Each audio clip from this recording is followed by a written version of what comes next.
But if you want to see if you're a brave person, what they call the 4 o'clock in the morning courage, wait when things go completely to pieces, when things are the worst, when your very best deal falls apart and your rent is late and you're tired and you're sick and everybody is mad at you and your car doesn't work. Then it's the person that picks themselves up and says, nothing is going to stop me. You know, the best quality in the world that you can develop is to develop the quality of being unstoppable. Develop the quality of being unstoppable. Say in yourself that no matter what life throws at me, it'll never stop me. No matter how rough it gets, I will never quit. And nothing will ever stop me. HGR, baby. That's it. Taylor swears by it. Yeah. He's absorbing it on his knees.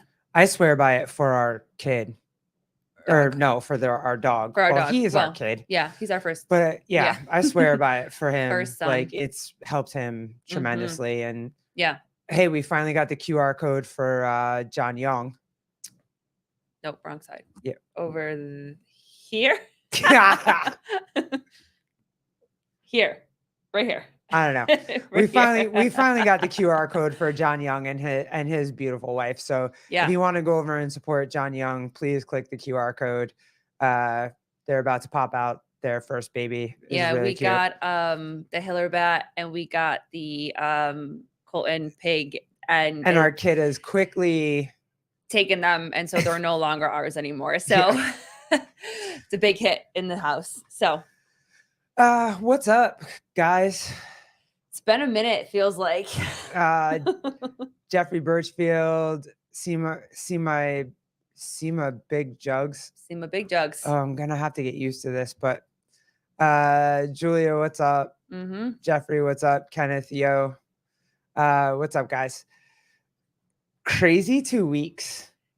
Yes, I feel like it's been a lifetime. Yeah, we haven't gotten to get on this podcast together. Yeah. Like, it's just been, us. Yeah, it's been a crazy 2 weeks. It's been fun though. Yeah, for sure. Very grateful. We'll get into the we'll get into the Sevon podcast comment that was left because I really want to address that. I really wish that person had been in the live. That would have been fun. Yeah. I totally would have answered that. But we'll answer him today. Or her today. I don't know. I can't tell by the picture. But want to super shout out to my kid last night. We were flag football parents. Yeah. And flag football parents we had the chairs. We were walking out to the field with the chairs. They had a little coffee mug holders. It was super fun. And then what happened? They were warming up. Yeah. And a kid that's like the superstar of the team. He's like crazy good and been doing flag football for a long time. Yeah, he's got swag, right? Yeah. Like he knows what's popular, what's not popular. He's probably got a phone. You know what I mean? Like, and our kid wants to emulate whatever he sees that he thinks is cool. So he sees this kid and he runs over and I can hear him. You know what I mean? Like, and the whole time he's doing what Garrett does, and Garrett he knows how to give facts. He's literally telling him when Daniel Jones was born, where he went to college, where he ranked in college, like whatever. And he's having a blast, right? Jake, what's up? Sausages. Bruce, yo, dude. So he's doing his thing that he does. He's giving him statistics. He's like, hey, there's no defensive lineman. And this kid could not care less at all. He's like, get away from me, go somewhere else, go follow somewhere else. And Garrett doesn't understand. So he's just following this kid around. Yep. He has no idea what's happening. I want to run on the field so badly and help him. And speak for him. Right. And tell that kid to be nice. Yeah. Not even tell that kid. I don't want to tell that kid anything. He's responding the way that he's supposed to respond. I want to tell Garrett how to handle this situation. Mhm. So badly I want to run out there and do it. Mhm. And I don't, Mhm. because he has to figure it out. And so the kid's like, get away from me, get away from me. Like, Mhm. go talk to that one, go follow that one, blah, blah, blah, blah. And so I'm like, okay, nope, just going to sit here, just going to do my thing. 10 minutes later, they get into the game. And it's like real flag football, right? Like Yeah. it's the Lions versus the Giants. Yep. My kid's on the Lions, the other kids are the Giants, and they're playing and they're running around, and Garrett's he's grabbing flags. He's physically, I don't know if this makes sense, but he's physically socially capable. Mhm. Like he's good at what he does, but just speaking wise, he's not. So he's having a hard time communicating, but physically on the field, he's grabbing people's flags, he's catching people, he's defensively just oriented, and he's having a great time. Mhm. And then all of a sudden, these other kids start high-fiving him, calling his name, want to run around with him. And it's like nothing ever happened. Like all the pissed offness I had to start the game, Mhm. I didn't have after the game. It was like, this was freaking cool. Mhm. It was just a bunch of boys having a good time, Rolling around, figuring it fighting out. over the ball, like, yeah. And Garrett is in this phase where he copies everybody, and I don't know if it's a game that because he does have a small group of friends, of peers that he hangs out with, and he plays on the like goes to recess with all the time, and they always play the same game. They play tag and whatever. And Garrett very much is, I want to do what I want to do, and I want to tell you what I want to do, and I want you to do exactly what I want to do. So for him, it was very much, he's in this whole thing about where he responds and like he repeats what you say. So if I say something, he repeats exactly what I'm saying. He's absolutely looking for a way to figure out how to fit in. Yeah, but he was doing that to this boy too, and that was part of it too, where he was like, Yeah. the kid was like, I already said that. And Garrett repeats it over and over and over and over again because he still thinks it's funny. He thinks he's being funny. And so for him, being able to navigate that type of conversation and then navigate the fact that he just wants to talk about stats, that he wants to do all of this stuff. And then by the end of it, like, or when it's game time, you know what I mean? They all line up, and Garrett was the one that was grabbing the flags, and he was the defense, and he was physically capable. And then all of a sudden, the way that he communicates doesn't matter. It's just like, hey, let's go. Yeah. And and it was really cool to watch those boys handle it. And I was so proud of our kid because he didn't break down because people didn't want to talk to him. He absolutely coped with it amazingly. Well, there was one point that we looked at each other and we could see that he was stimming a little bit. Oh, I thought he was going to lose it. And so what he does is he gets watery eyes, like he's about to start crying, and you see him, he's like constantly like rubbing his eyes and looking around, and sometimes he'll open his eyes, like his eyes will go up, and he'll open his mouth, and his hands will start to go. And so he does a lot. It's like this. Yeah. Especially when he's trying to tell you something and he really, really, really, really wants to tell you it. His hands start to go, or he'll start to go like this a little bit, and you can kind of see. And at one point we did see that he was stimming a lot. And so I was like, well, it might be one of those things where he might not be able to handle this situation, but we still just sat back and watched. And when it was game time, he was back in it. And you know, he saw all the players. And he is like, he's physically capable of everything. But these are the social settings that everybody encourages us to continue to put him in, because at the end of the day, he needs to be able to navigate social cues like that, where it's if someone doesn't want to listen to what you're saying, he has to learn what that sounds like. Now, we can help him in ways on how to do that, where like you don't have to be mean if you don't want to listen to what somebody's saying or if you want to go do something else. But he's also 7 and he is going to be around other boys, and this is the best place for him to kind of, you know. And these kids, like, don't get me wrong, these kids are alpha. Like, these kids are, Yes, they've been playing for a long time. They're alpha. They're cool. They got swag. They walk around. They got the, what is it? The gloves for football to be able to catch. oh, the gloves Yeah, and they got the the- shorts. well, yeah. But then you have the what is it? The like spandex under Yeah. the short. Like they are like spandex decked, under the shirt like that decked comes to the quarter 9 length. of all this, of all the gear. Yeah. And I think I even heard that they've been playing football for like 4 years and they're only 7. And you know, and these kids have grown up together. A lot of them are either family or their parents are close, so they've all grown up together, and you just can tell. But very proud of him to be able to navigate the situation and cool. handle it. And we did not step in at all. We Nope. just let him do it.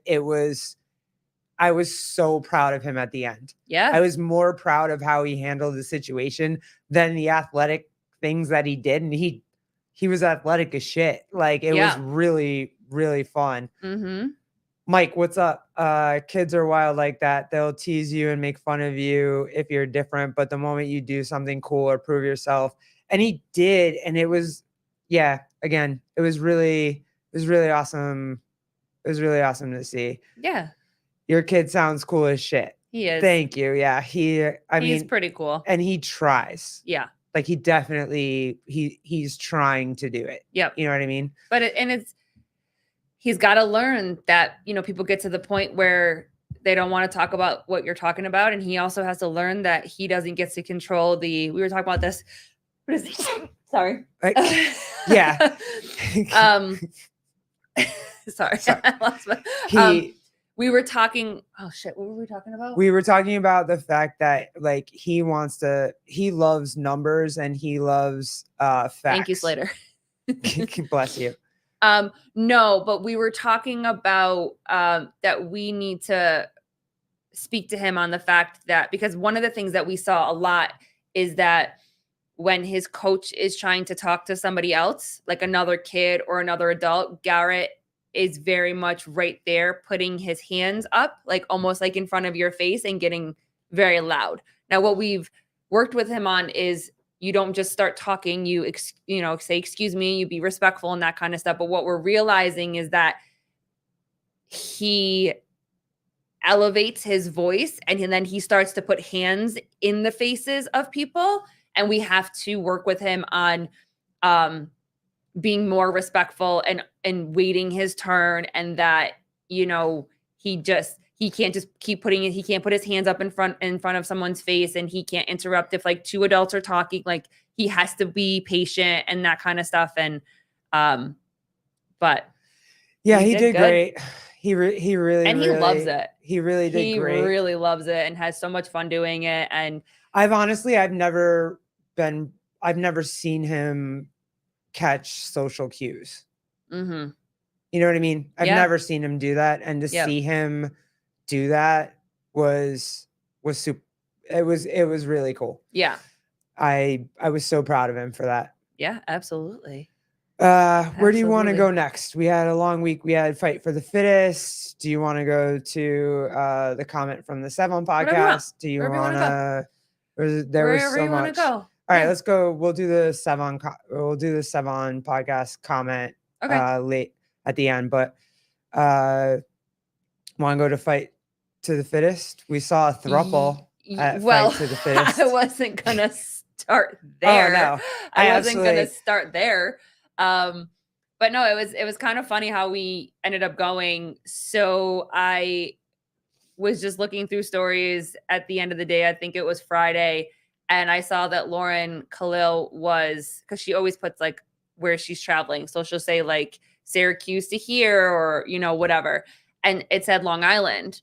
And I was like, wait, what? I DM'd her and I was like, wait, you're on Long Island? And she's like, yeah. She goes, I am going to Fight of the Fittest. And I was like, well, where is Fight of the Fittest? I didn't even know that that was going on.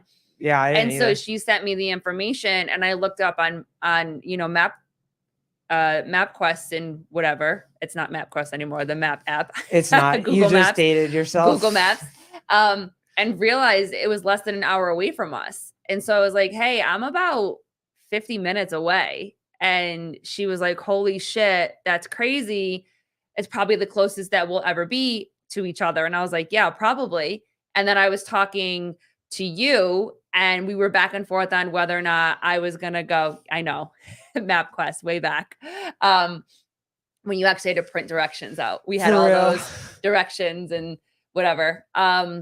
So then I did when we had MapQuest, yes, we would print them out. We didn't print it out for this one. No, we have phones. No, not for this one. Ortega, what's up, sexy? So I was talking to Garrett back and forth on whether or not I was going to go. And she's like, you should go because, she's stuck at work. Her uncle's out of town. So I was like, I don't know if I'm going to go. Maybe I'll go. And then she was able to leave the store, and we were able to go up as a team. And so I texted Laura, and I said, hey, we're on our way. We'll see you soon. And she was like, holy shit. It's actually happening. We're going to meet you I'm going to meet you in person. I can't fucking wait. So we get there, and it's really cool event. So Christian Harris is the one that programmed everything. I don't remember the couple's name that is actually the founder of Fight of the Fittest. So a little bit of history on it. It started small, ended up in Christian Harris's gym, Move Fast, Lift Heavy. And then it's just been growing from there. So they decided to move it into like an arena, and it's really small stadium. It's a really, really nice arena. Yeah. Like it's very, yep. I can see where they would want to make it. Yeah. Like I think they want to make it almost an East Coast sort of.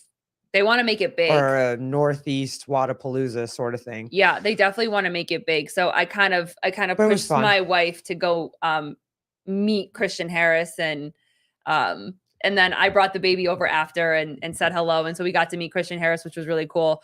But if you guys saw on my Instagram, we got to meet Lauren Khalil in person. You did. That's your girl. So I get it. We got there, the three of us got there. We were just hanging out, sitting in the stands. And she was completely across the stadium from us because she was in the media section getting everything together. And at one point she was eating, and she kind of just turned around as she was going like mid-bite. And I was like, I kind of just waved from where we were sitting. And then it was like the bells went off. Holy crap. She looks at me like we kind of like make eye contact with each other. I stand up, and she's like, oh my God, I'll be right there. And I was like, it's cool. Like we're here, whatever. She had to do some more work. And then she messaged us and was like, after this, then Daniel Garrity. You have no idea how little she is. You have if you haven't met her in person, she is so tiny. I literally, and of course I'm a stupid fan person, so I have to make it like awkward as shit.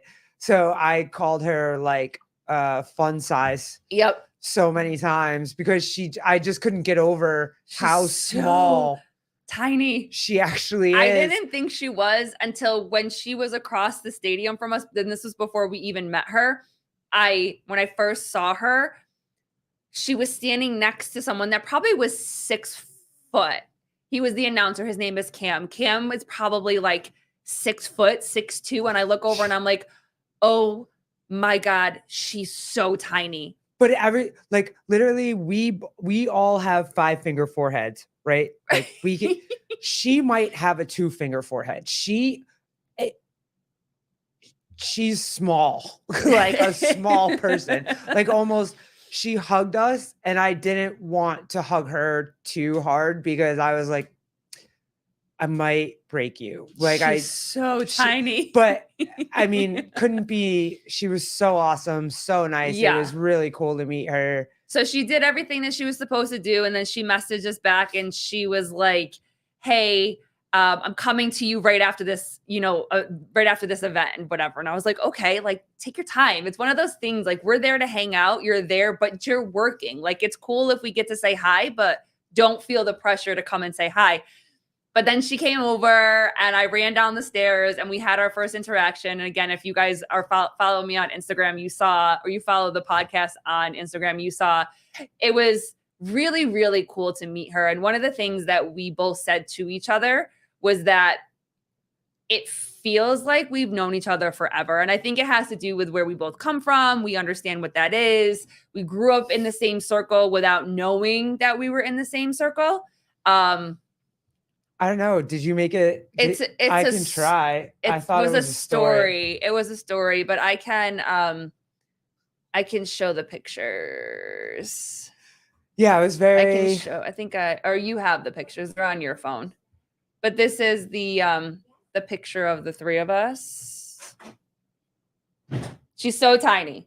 She's so fucking tiny. Yeah, I haven't posted it yet, but I'll post it. She's. But it was really cool. And then she was able to sit with us for a little bit and we just got to kind of talk about it, like how she's doing and how the event's going. And then she left.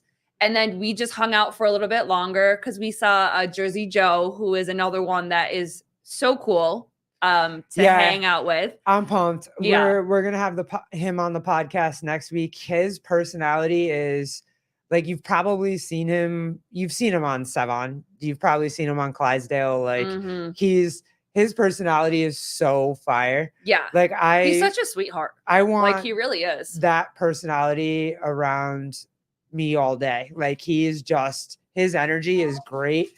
And when cause Colleen went to the venue by herself on Sunday, cause I had to work all day and he made sure she was okay. He took a picture with her. He it was very cool. It's so cool. So yeah, it was super fun. Yeah, Garrett, I said you could have the snack. It's fine. You can have a snack. It's okay. But yeah, so we hung out the first day and then, I ended up going the next day and I wasn't going to go because I don't go anywhere by myself. I just don't. I'm not that type of person. I haven't gone anywhere since we've been married. And then I really don't go anywhere since we had our kid. And so she kind of encouraged me to just go. And I was like, all right, I'll go by myself. And so I got up there and the same thing, like, I don't expect her to feel like she has to babysit me. It very much was like, I'll just go, I'll hang out. There were a couple people there that I didn't know, a girl or a woman that is from our old CrossFit gym. So I ran into her and her friends. And then, okay, when are we going to get to the throuple story? Oh my God, talk about the throuple. Go ahead. Okay, fine. Can I please talk about the throuple? Yeah, but you can't drop names. No, I won't. But Okay. I didn't think that existed. Like I've heard about it. I've seen it on Instagram. I've seen it, whatever. I didn't think that existed. And when we actually went together and we're walking, I see somebody that I know from high school, right? So I'm like, hey, what's up? Blah, blah, blah. She introduces me to her girlfriend. So I'm like, okay, cool. But the last time I saw you, you had a husband and 2 kids. Mm-hmm. But okay, fine. Just come out later in life. I'm not mad at it. Like, hey. Then she's like, oh, yeah. And this is my boyfriend. And I was like, oh, okay. Awesome. And I knew the boyfriend from my coaching years. So it was like, wait, what? Yeah. I'm sorry. Fire. Hold on. I'm like, wait, hold on. It was so fire. And they literally don't do anything without each other. Like when she told me that, because you have to remember, so she was seen first because our kid was running around. So she was seen first by the person that knew her. Then I start to come over and I know the guy. So the guy was like, hey, Colleen. And I was like, oh, shit. Hey, nice to see you and whatever. Of course you know the guy. So I'm the 5-star lesbian. I know the lesbians. So we're having a conversation completely different than their conversation. So we eventually, the baby wants to go run. So we let the baby go run and we start to walk and she's like, did you hear that? And I was like, hear what? She's like, it's a throuple. I'm like, a what? She's like, it is a throuple, a 3-person. I was like, oh shit. I missed the whole conversation. But then the whole time, like, they kept just watching us as we were walking around. Like, did you want to tell us more? Like, Nope. I don't need to know any more. I don't want to know anything. I'm like, good. I'm happy if you guys are happy. But very interesting how it's small this island is very big, but it's very small. And it feels like CrossFit makes it even smaller. I'm not gonna lie. So I'm not mad at it. Do you? Yeah. Like boo boo. Yeah. Do you? Be happy. Daniel Garrity, speaking of thruples, I'd like to hear the backstory of the thruple that owns a CrossFit affiliate in Washington. Oh, I'm not surprised it's Washington though. I'm gonna say that. Washington State. If it's Washington State, I'm not surprised at all. Mm-hmm. But yeah, it was a good time. Got to meet Christian Harris. He's got really big dreams. That's really fun. That I think he is really invested in CrossFit and wants to do the best thing for the athletes and for CrossFit. So that's cool. They want to try to make it even bigger each year and pay more to the athletes. And it was cool. It was very cool. Because he made a point. Like there's not many events up here on the Northeast. East Coast and the Northeast. That's what I meant. Yeah. And so it was really cool that he is a part of that. He was very, very nice. And he has his other event coming up. I think it's called Strong New York. I think it's another CrossFit event that he is, I think that's his actual event. Whereas this one he programmed for, but I think Strong New York or New York Strong or Strong New York, I don't remember which way they say it, is coming up too. And, he was very, very nice. Took a picture with her. And oh, cool. Where is it, Ortega? Yeah, it's actually in the city though. I don't care. I'll drive. I'll meet Ortega. I want to meet Ortega. Who are you? I don't know.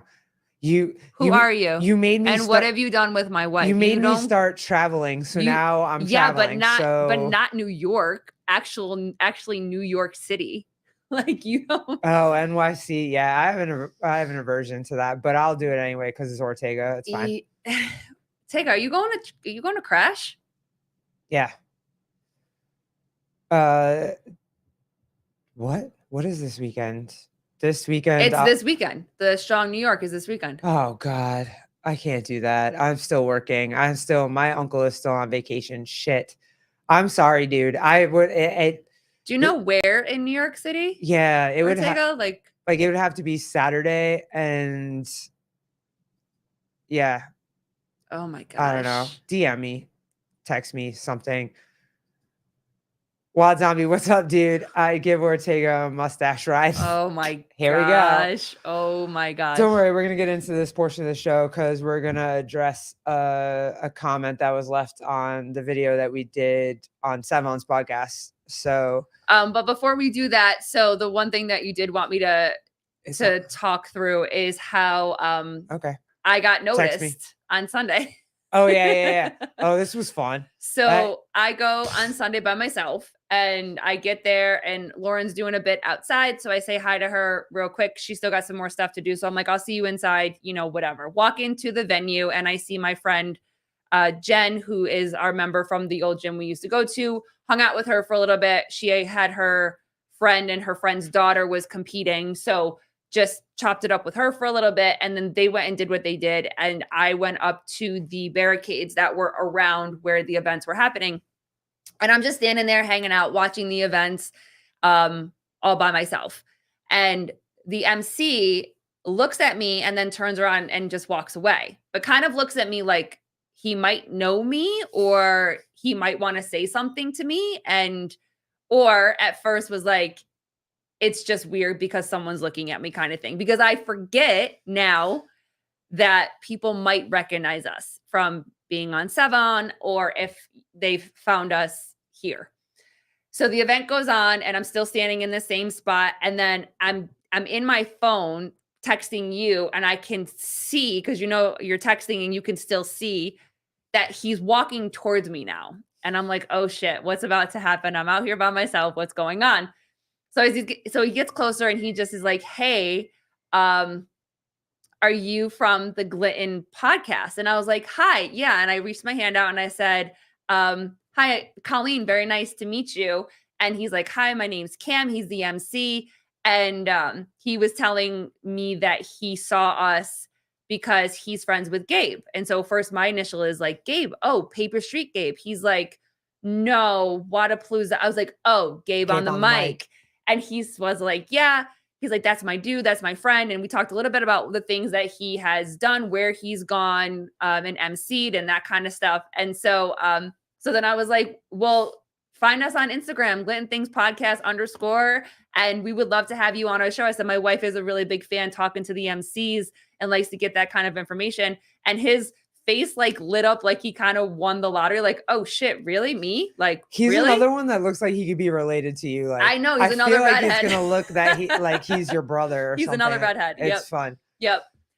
So connected with him and was surprised that I told my wife, I was like, it's surprising that on a Sunday I'm out here working for the podcast, but I got us another person to Yo, I to put her out interview. on these streets. She out here on these streets. Yeah. Yeah, Jonathan, he seemed very, very cool. Cam seems very, very cool. And I'm really glad you guys got Gabe on the show. Yeah, he's fire. Yeah. Cam is cool as fuck too. Yep. He's super humble and nice guy. Yeah. Yeah. He was very, very, very nice. So so yeah, we're gonna get him to come on too and chop it up and it'll be cool. Kenneth, all right, homeschool done. I'm here. What's up, dude? What's up? What's up? We love you. So yeah, at the end of the day, I think it was really cool that we it was fun. It's gonna be a cool event, I think. I think they're gonna put a lot of I don't know, what do you want to say, oomph behind it. And yeah, well, and I told you I'm just excited that they're gonna bring something, you know, CrossFit related big event out here because you know, we always said like we always wanted to go to the games, but we both just always felt like it was almost too big of an event for us. So oh, Jonathan, you're so awesome. So I'm happy that it's going to be something like this and it's cool. Like, because most likely Jersey Joe will always be there. Most likely Lauren Khalil will always be there. You know, Cam could possibly be somebody that we, you know, after we talk, like always, like we just stay close to you guys and talk to you guys and are excited to meet you guys and talk to you guys and whatever. And so he might be one of those people that are always going to be there. And it'll be cool to have an event where, you know, people just kind of show up and can all be in the same place at the same time, you know, and I'm happy for these type of events because some people think it might be, and this might be too soon to tell, but like are worried about if the games are going to come back. Yeah. So people that still love the sport of CrossFit are really doing some cool work. And it was really cool to meet Christian. He was very, very nice. And it really was good for the local community. Yeah. Like the local community really did seem pumped about it. Yep. So it was very, very cool. Yeah, it was very, very cool. It was really cool. So appreciate. I'm glad I found it. Yeah. And I'm also glad that I made you go. And then for the hospitality. And then you fun. pushed me to go on Sunday. And I mean, I was there all day. I got stuck in traffic. It was one of those days, but good job. It was really, really cool. And way to hold down the fort. Listen, got me working on the podcast on a Sunday. Who am I? But it was good. It was fun. All right. So let's get to it. The serious part of the show. Yeah. Here's the serious part of the show. So 2 weeks ago for the weekend, we did two 7 podcast episodes. Yeah. That was a lot in one weekend. Yeah. I feel like I talked about something super serious on Friday. And then that was a heavy show. Yeah, that was heavy. And we were kind of gassed out on Saturday, but at the same time, like I didn't fine. Okay. Yep. So and it was awesome. Like I was really I can't appreciate Sevon more. Like they texted me on Monday and asked, and I was like, yeah, absolutely. And then I kind of found out, you know, later that I was going to do Saturday too. And that was fire. Like I was so pumped, but that conversation about abortion on that Friday, I don't know if I didn't plan it or I didn't say it right or whatever, but I literally was talking about abortion because of sexual assault. Mhm. But and it's fine. Like I like to hear from people that don't agree with me. I don't want to be in an echo chamber. That's always something. That's why I kind of wanted to start this podcast, because I wanted to be able to have difficult conversations with people that don't agree with me, right? So, we had Pat Lang. He jumped in the comments and was Mhm. super saucy. And then after the show was over, there were comments left after it was over. So here's one that was left after it was over. I want to address it because this was not what we were talking about on the show, but this person obviously really, really wanted to talk about it. So we can talk about it now. Uh, hold on. Sorry. Okay. So, and I get it. I get why there was like, uh, yeah, extra sloppy. It was a very nuanced conversation to have. I'm sure everyone was very amicable. Like everybody was. It really was a great conversation. Even Pat Lang, like he didn't bother me at all. I felt like I had a great conversation with him. It was fine for me. I hope it was fine for him. Um, but this person seemed to want to talk about something else, and it wasn't abortion, like with sexual assault. He wants to talk about abortion as Birth control. birth control, right? So he says, maybe don't open your legs. Okay, so that's probably not the way to start the conversation, but I get what you want to ask, but okay. Try to take away Try not to. try not to take away the accountability and responsibility from women. Okay, so you're no longer talking about when a woman's choice is taken away from them. You're talking about when a woman has the choice and they're having sex and they're, whatever, they want to be free and be able to sleep with whoever they want. And maybe they don't, or they're not on birth control. They're not like making him wrap it up, whatever. Okay, that's what you're talking about. Remember, she also decided to lay down with a man and allowed him to jizz inside her. Okay. Like, I don't know how you got the conversation that we were having to go to here, but if this is the conversation that you want to have, fine, we can have the conversation. I'm not opposed to it. I just like come sit and have the conversation in a different way, kind of thing. Obviously you're mad about something, which is fine, but we can have a conversation in a different, I don't know, tone. Oh, tone. Like, Heard to use tone. eh. And then I don't get the percent of grape. He's writing it so that it doesn't get Dinged. Yeah. And I mean, you can read it and we can go word for word or whatever, but I think the gist of the comparison is the conversation that we were having was about non-consent, whereas that comment from a place of consensual, which is a very, very different conversation to have. yeah, and where- I believe I said on that show, I don't believe abortion should be birth control. Mhm. I don't. And I also think that there's a lot of girls out there that haven't been taught the ramifications of just having unprotected sex. We don't talk. We don't talk enough about it. Sex. We're not allowed to talk about sex. The only thing, and I've said this before, I never had the sex talk. Yeah. I was told from one parent to not have it. My father was like, just don't do it. And I never had the conversation around sex with my mother. I never did. And so if you're not willing to have those conversations, then we're not teaching teenagers, and I say teenagers because that's when most of them now are starting, you know what I mean? The difference between consent and non-consent. Also, the consequences of what happens if you have sex. We But just don't have the conversation with.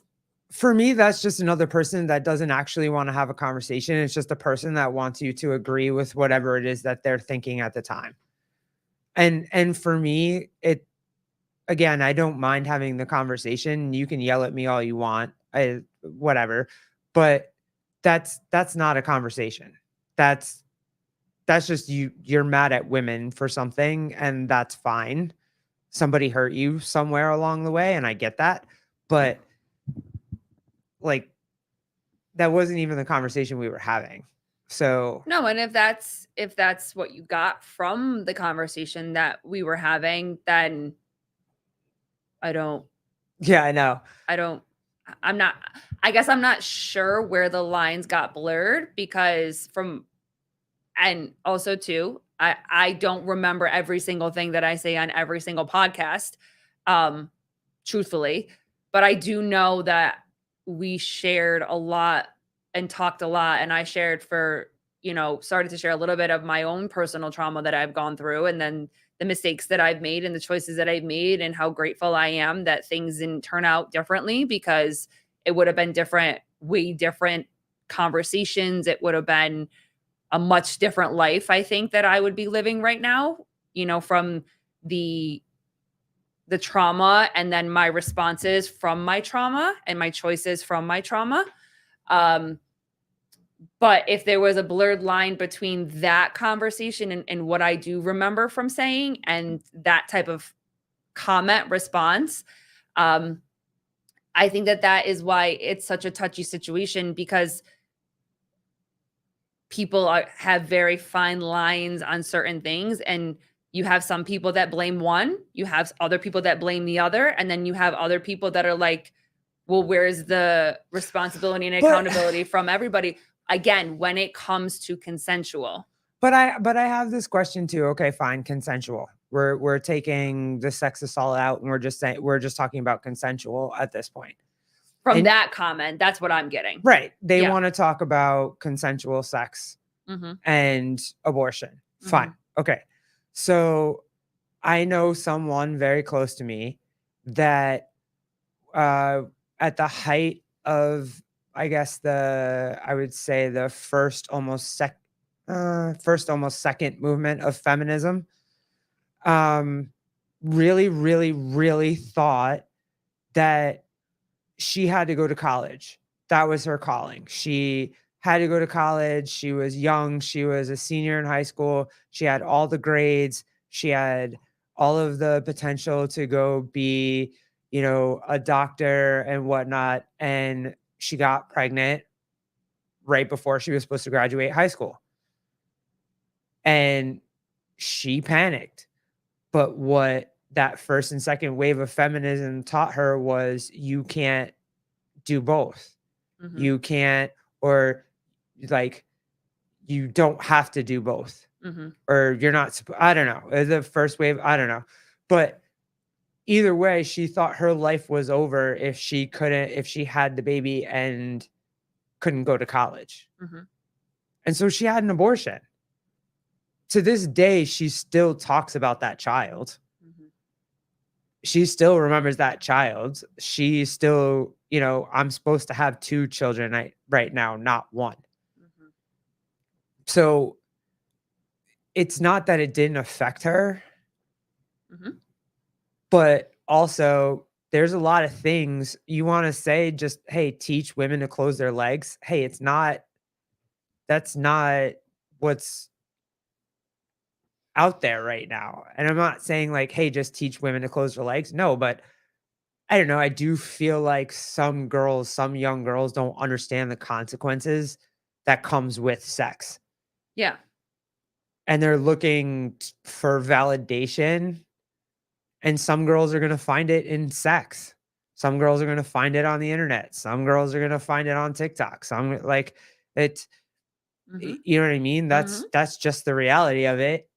It's not great and it's not pretty, but that is the reality of it. Yeah, So, and teaching our girls the value of their bodies and everything like that. Like we don't talk to what them is it though? about that. Like if you wanna shoot straight from the hip, don't normally all men say that the most high value thing is the vagina? But we don't teach our girls that. Like men know that Mm-hmm. and men want that, but they don't teach girls that Mm-hmm. that you have the most high value thing on the planet. Like Mm-hmm. it's yours. Protect it. Do with it Mhm. what you know what I mean? Like Mhm. they don't do that. Mm-hmm. So I don't know. But that comment, I just wanted to respond to it just only because we weren't talking about it. We weren't like we were talking about something else that day. If you want to talk about that and like we can talk about that. I'm not opposed to it, but yeah, the literal cradle of life. It is like I don't Yeah. know. I don't know. Yeah, and I I'm not trying to brag, I don't but it is like brag. brag. I'm here to brag. So I don't think the statement of accountability and responsibility is necessarily a negative thing. You know, we no, talk like we all get nervous when it's like, oh my God, taking accountability or responsibility and whatever. And at the end of the day, again, we're talking about consensual. When it's consensual between two adults, there's two adults that are making the choice, and there's responsibility for both, and there's consequences for both, good or bad. You That's- know what I mean? And it's consequences for men and women. that's what I'm saying. However you want to. That's what I'm saying. Yeah. So in that type of situation, then yes, like you made a choice, I made a choice, we did what we did, and because of this is what happened. You know what I mean? But it's not one over the other. We can't blame one over the other. But the conversation that we were specifically having, and now that we're kind of talking through it again, my biggest point of the entire thing is more support and more conversations and places for conversations to be had about the before, what happened, and the after. That things just don't happen and then everything goes away. You know? Well, my thing would be if you want to teach women that they're supposed to close their legs and they're supposed to like put high value on whatever, are you supposed to teach are you supposed to teach men that this could happen? And you're responsible for it too? Like is that Yeah. you know what I mean? That's fair, Mm-hmm. I think. Yes, of course. But I don't know. I don't think we're teaching our kids enough. I don't think we're putting enough value on either one, putting enough value on the woman or putting enough value on what the man's role is. Like both roles are valuable Mm-hmm. and we're not putting enough value on either freaking role. Mm-hmm. You know what I mean? And I personally think that it goes back to the bigger conversation that we've had, you know, multiple times or whatever. And I'm speaking from myself, you know, I want to keep my kid as young as possible. And I don't want to rush this whole throw the world at him and show him every part of the world. And I think that keeping him off of social media will give us more structure to be able to have these type of conversations with him because we know how important these type of conversations are. Yeah. I think that when we allow a young generation to have access to what they have access to and start to have information, but not a clear understanding of said information. Information, but not education. Yeah. Where they're reading something, they're seeing something, they're hearing something, but they're not understanding what that actually means. I think is pushing this envelope of they just do what they see, they do what they feel like they need to fit in, and there's no accountability for that. There's no responsibility for that. There is no simple talk of consent. There is no simple talk of yes and no. There is no talk on take care of yourself, protect yourself. Yeah. You know, there's not true information and conversations that you know, these young girls are going on birth control later or earlier and earlier and earlier, and not being educated on the fact of the consequences and the ramifications that are going to happen years down the line. You know what I mean? And I was only on birth control for a little while, very short amount of time, but I have friends that were on it for years, and their hormones are still trying to regulate from the decades that they were on birth control. Yeah, they tried to put me on birth control when I was younger for acne. They're putting these kids on it for everything. Yeah. Acne, period cramps, like everything. That's the first thing that they want these to prescribe to these kids. And it feels the same way as when Beatty got diagnosed with ADHD first. They're like, here's some medicine, put some medicine, it'll help him. I'm sorry, what?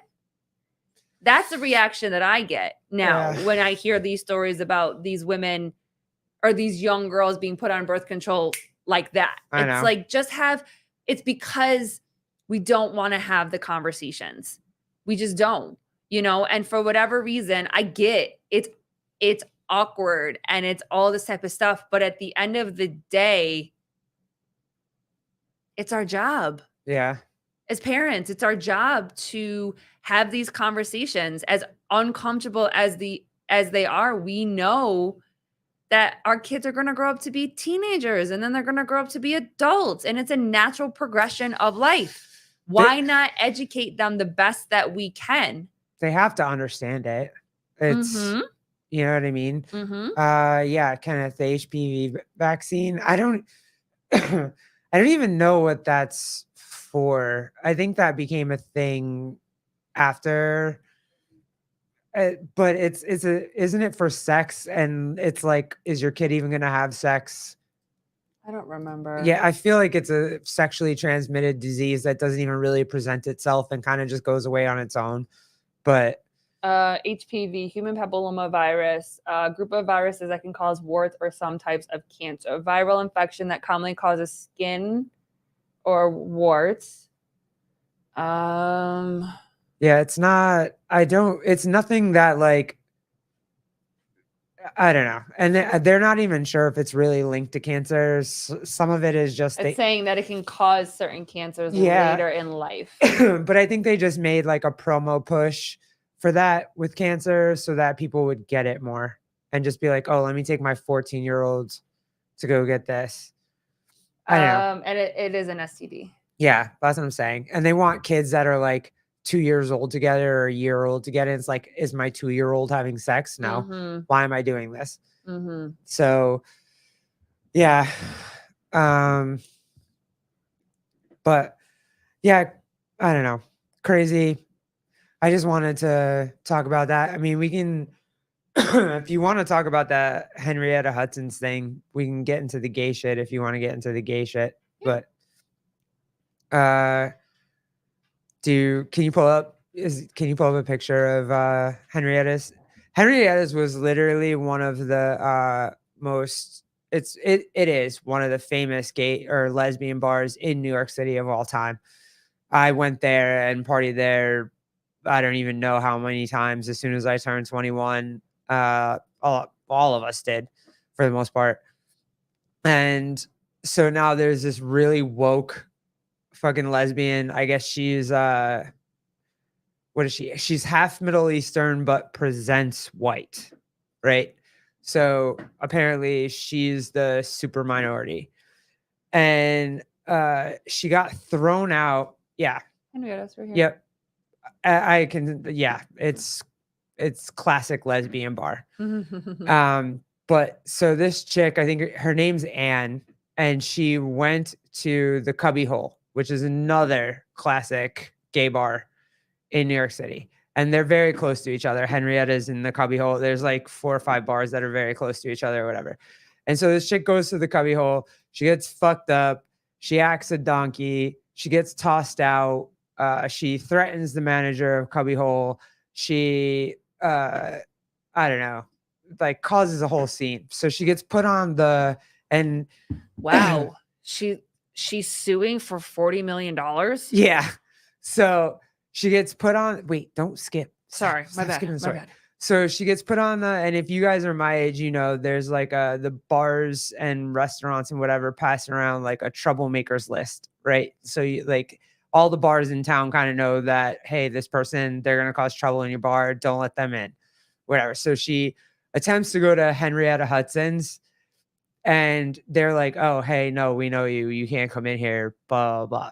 So she loses her mind and starts sending hundreds of emails out saying how Henrietta Hudson's is racist and they're violent towards women and minorities, black and brown people, right? Because she couldn't get in. So now Henrietta's, God bless their soul, they're suing. Oh, yeah, Henrietta's is suing her defamation. for defamation for $40 million. Yeah, sorry, like, that was my bad. It's like $1 million in email or whatever. Because she lost them events. So the people that she emailed were like, oh, well, I'm not going to hold my event at Henrietta's. DJs were like, I'm not going to play at Henrietta's because they're racist or whatever. So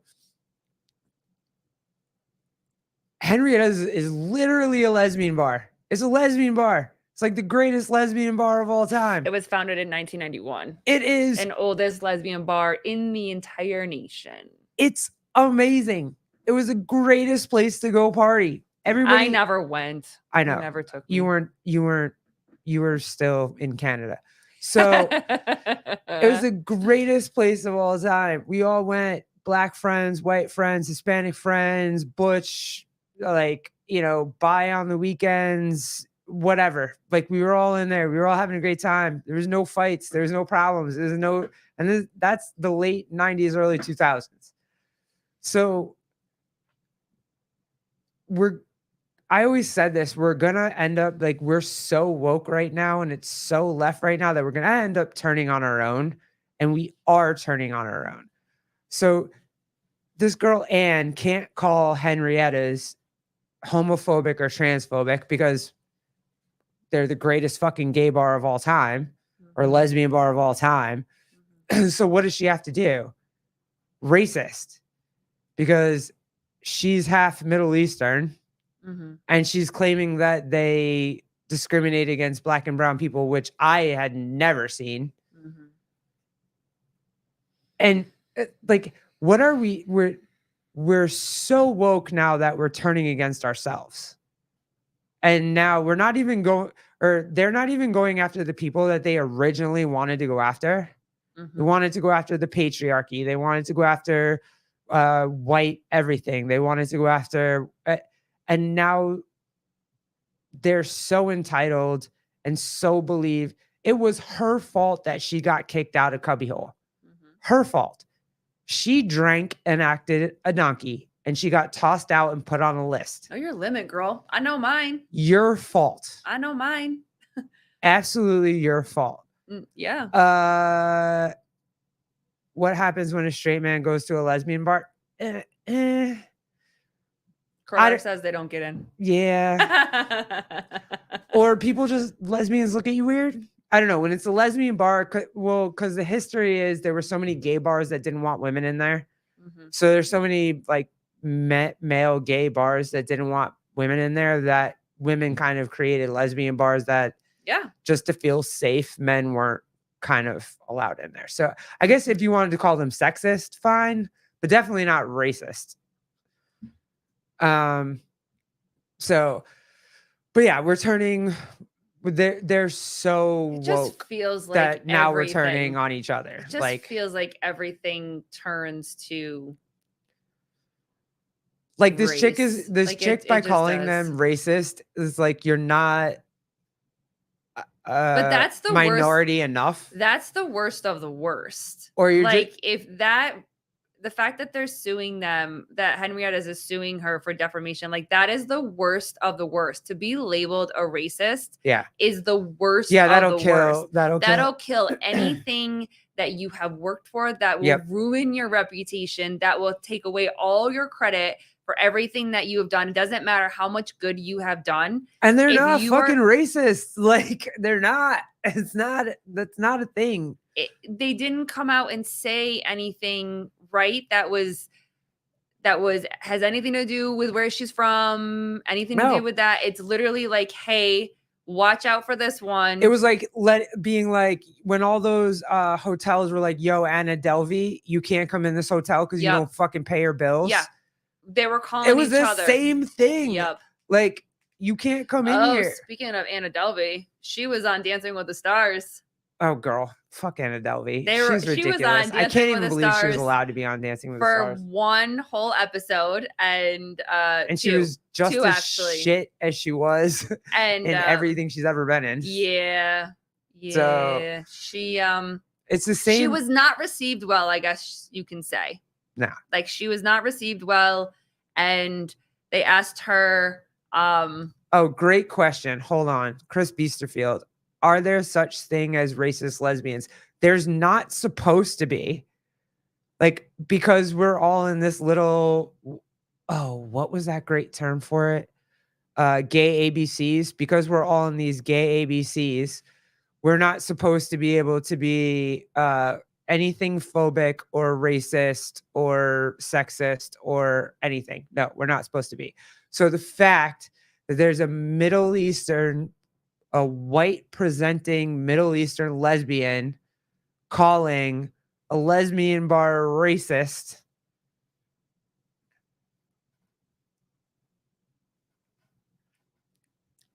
The woke shit has gone too woke, bro. Like, we're not supposed to be able to be. Black people aren't supposed to be racist. None of us are supposed to be able to be any of the horrific things. But apparently, I guess now we've ran out of white people to call racist, so we're gonna call each other racist. I don't know. Yeah, this world is nuts. Maybe, homie, you're just racist. Like, maybe, girl, you're just racist. Maybe you're just mad. Maybe you're just racists are just racist. It has nothing to do with your sexual orientation or your color or whatever. You can just be sexist or racist. It's so stupid. Yeah, clown world. This world is nuts. It's fucking dumb. It doesn't make any sense. The world is nuts. I don't understand it. So it's like people calling me, like, I should technically not be able to be called anything because I'm half black, female, lesbian. So I should be in the clear. But I'm going to get called a whole bunch of shit just because I do this podcast. So it's fine. It's cool. But yeah, Anna Delvey.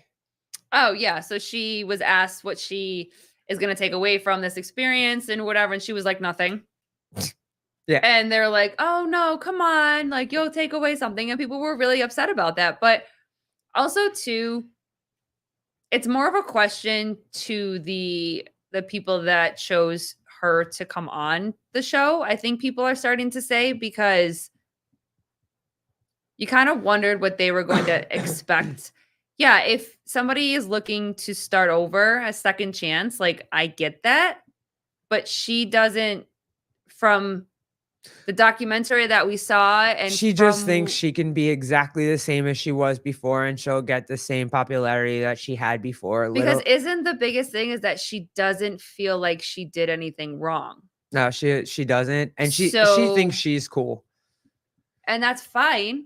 But she doesn't realize what's actually happening in this country right now, and that the rest of us at this point don't give a fuck. I just feel bad for her partner. Like, it was a great documentary. It was crazy. Thank you. Thank you so much for the documentary. It was a fire watch.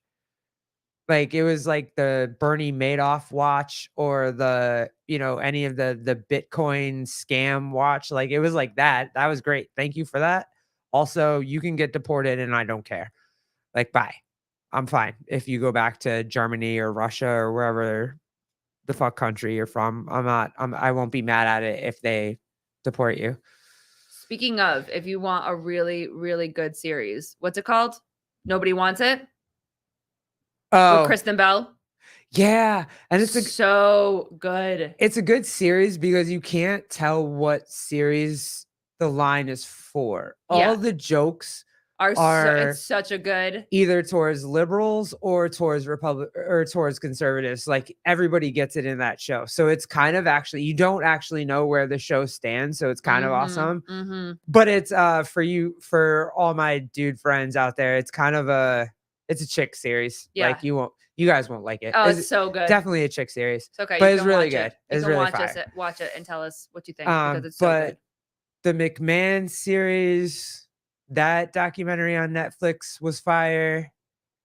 Dude, that was so fire. The WWE, Vince McMahon, that was amazing. And then the Menendez brothers documentary. Wait, so we have a lot of guys in here, and I have a very important question to ask. Oh, God. Okay. So Vince did it. I saw some kid that came into the store this morning who also had it. Can you please explain to me why some men like to have the mustache that looks like lip liner? Oh, God. Like, it's just that. Like, it's not up here to the nose. You don't get the crazy mustache down this way, and you don't grow a beard. They literally just do the little stash that comes this way that literally looks like eyeliner or lip liner. Can you explain why? Anybody? Any other guys? I'm just very curious because, okay, fine. Is it a Hispanic? Yeah, he was definitely Hispanic for sure. Definitely. Yeah, but McMahon's not. No, but McMahon is like a pedophile right now. Like he's got a pedo stash. That's very different than the stash you had right now. Kenneth, please don't feel dirty for watching the WWE right now. McMahon's gone. Ricardo.